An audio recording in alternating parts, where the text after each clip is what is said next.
Sana mheshimiwa.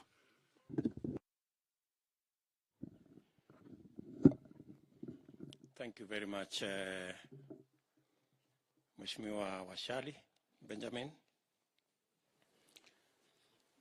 Distinguished leaders present here, members of the civil society, members of community-based organizations, representatives of business entrepreneurs, micro, small, and medium enterprises, ladies and gentlemen, members of the media. This is yet another occasion when I have, with my economic team, listened, participated, engaged, and shared ideas with members and citizens from Western Kenya, the 4 counties of Western Kenya. Members of my economic team here led by Professor Ndi, Dr. Sienga, Agustin Cheruyot, Mr. Mugambi, representing my economic team. We've engaged with leaders and representatives from Western Kenya since yesterday as part of the continuing conversation in our country about the economy. We did promise the country several months ago that it was our intention to change the conversation so that the political discourse in our country should be moved away from ethnicity and leaders to the realm of the economy and ordinary people. That is where we purpose, and that is where we intend to keep this conversation, at the ordinary people's level and on matters economy. As part of that engagement, the bottom-up economic model is backed by the bottom-up governance model. That is why this engagement today is a culmination of engagements at different levels in various parts of Western Kenya with different actors from the society. After this engagement, we are going to prepare a paper, again, that will be validated back at the grassroots by traders, business people, people in our markets, farmers in our farms, and all ordinary citizens, so that they can inform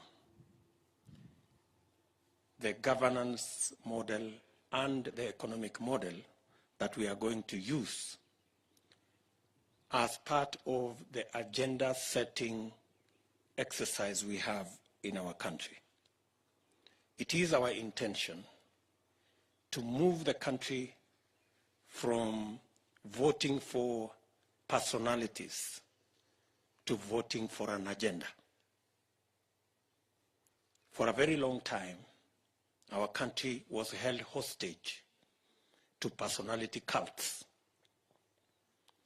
We want to liberate our country from the bondage of personality cults to the freedom of issues and plans and programs and an agenda that benefits not just a few, but the wholesome citizenry of the Republic of Kenya. In the discussions that we have had with this team from Western Kenya, we have found a lot of value in the information the ideas and the suggestions that they have made that will not only inform what happens to the economy in Western Kenya, but that will inform the general policy and framework of the economy of Kenya. I want to very sincerely thank the many technocrats from Western Kenya and other areas, professors, business people who have made their voluntary contribution without pay, knowing very well that they are contributing as part of their patriotic duty in ensuring that Kenya moves to the next level. Thank you very much, ladies and gentlemen, for finding it worthy to contribute your talent and your expertise and your knowledge to enrich the conversation that we are having in our country. I have, with my economic team, already had consultations with leaders and business people from Mount Kenya, leaders and stakeholders from the coast, stakeholders, leaders and business people from the Nyanza region. Today we are having it with Western. The next we are going to have it with Rift Valley. We are going to have it with Northeastern, and we are going to have it with Lower Eastern, so that we can consolidate a framework and a blueprint that will take the conversation in Kenya to the level where we are discussing how we will create opportunity or a nation that gives opportunity, equal opportunity at that, to every citizen. And where progress and success is not measured by where you come from, who you know, the networks you have, but it is measured by how hard and how creative and innovative you are. I am delighted that progressively the country, the whole country at that, including all the leaders, have now come to the realization that the economic conversation in our nation is the conversation that the citizens, the young people, the business people, and every Kenyan wants to have an engagement about. In our meeting here, the young people were robustly represented. And in our programs, we have put the young people of our nation with their knowledge, their energy, their expertise, their aspirations and dreams at the center of this economic conversation. We believe that the young people of our nation, the youth, are the largest stakeholders, if not owners, of our future. And they must have and occupy the largest space in the conversation that we are going to have. We have agreed as a team that this economic conversation is going to be informed by the realities of our country today, that we have 4 million young people who are either unemployed or underemployed. It's going to be informed by the reality that we have close to 8 million people who are entrepreneurs at micro, at small, and they are all operating below their potential because the environment, the financial environment, the credit environment, the policy, legislative environment is not favorable to them. We've made this conversation also under the realization that almost 50% of our GDP is a contribution from the agricultural sector with its linkages and influencing productivity and production in the agricultural sector will not only give us opportunities to enhance incomes to farmers, but through value addition, agro-processing, manufacturing, and industrialization, we can realize the creation of value, the creation of jobs, and the creation of wealth. Through this effort, collectively, we have in detail assessed Western Kenya. And we have brought to the attention of these leaders that there are glaring opportunities in Western Kenya. Western Kenya that contributes or that accounts for almost 10% of our population contributes 6.8% to our GDP, meaning that their contribution is 30% below what they should be contributing to our GDP.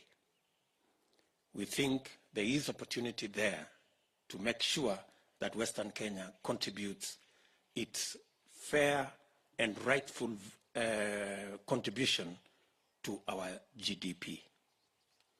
We have also identified areas that need urgent intervention so that we can bring the contribution of Western Kenya to the level of the contribution of other areas of our nation.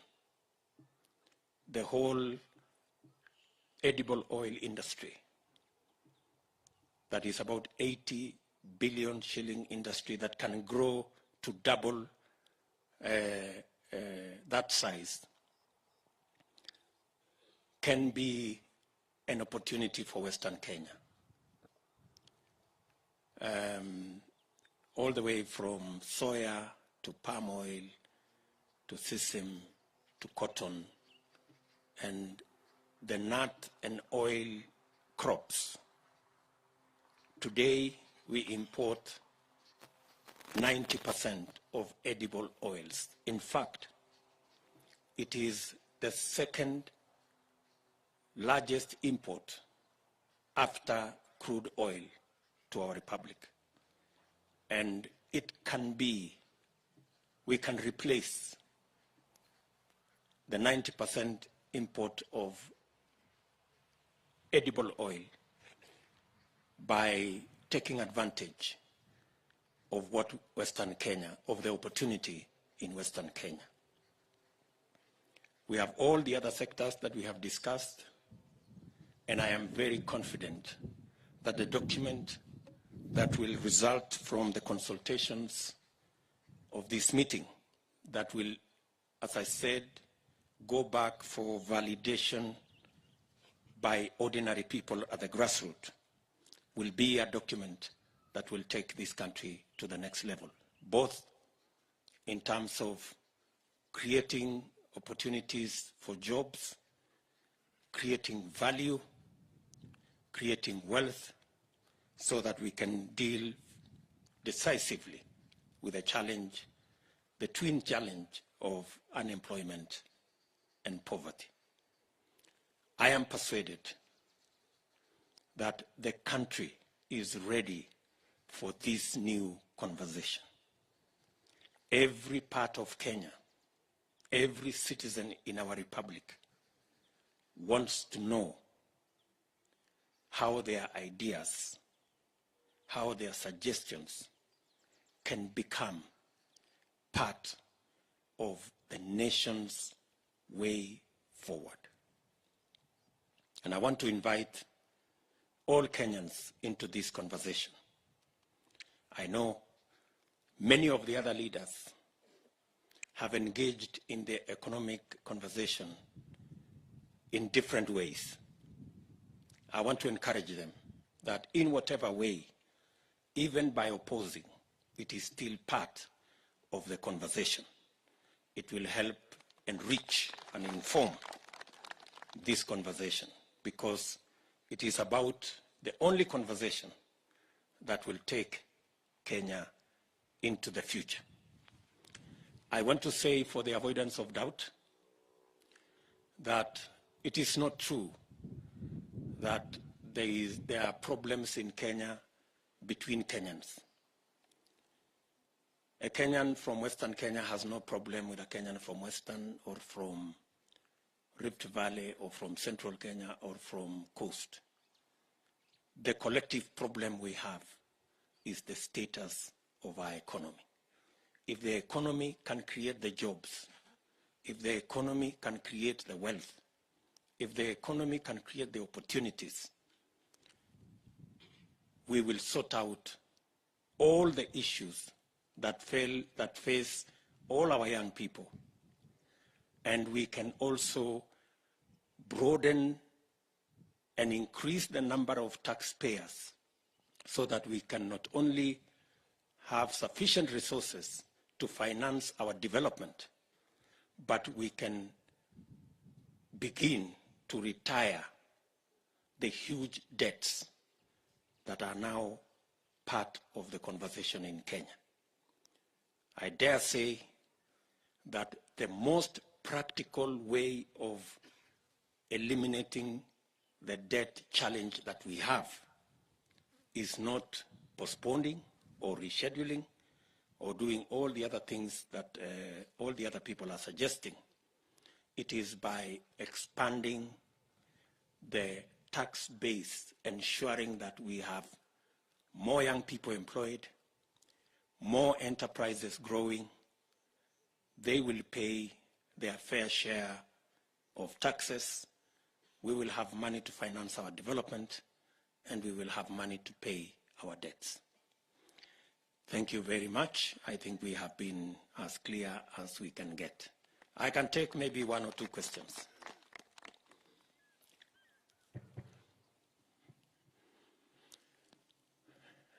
And if you can restrict your questions to the discussion we are having here, Madam. Thank you.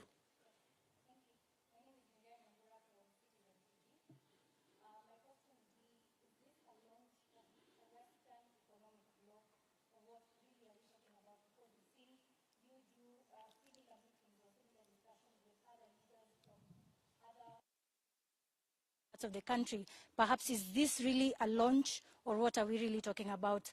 Kindly allow me to digress a bit. Today, the ICTCS, Joe Musheru, while speaking during the launch of the NCCK Youth Fragility Report in Kiambu today, seemingly attacked you in one way or another, in the sense that he talked about your policies on the Hustler Nation, as well as your contributions to the church. Maybe what do you have to say regarding this matter? What is your reaction? Thank you.